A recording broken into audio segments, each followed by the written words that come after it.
Pathian I kutchhuak thilsiam tinreng don changin mak ti in ka lo khachi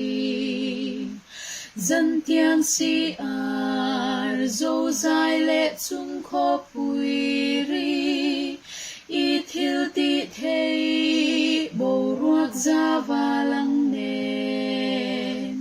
chu tin phak che tha ina nuam lal pa oro pui ber chu tin phak che tha ina nuam lal pa oro pui ber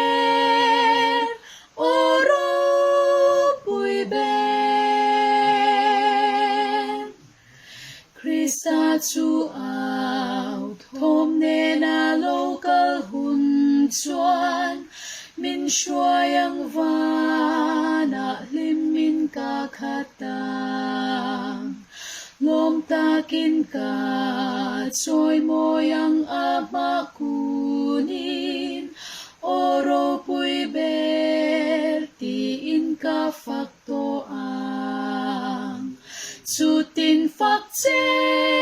tha ina nuam lal pa oro pui ber chu tin phak che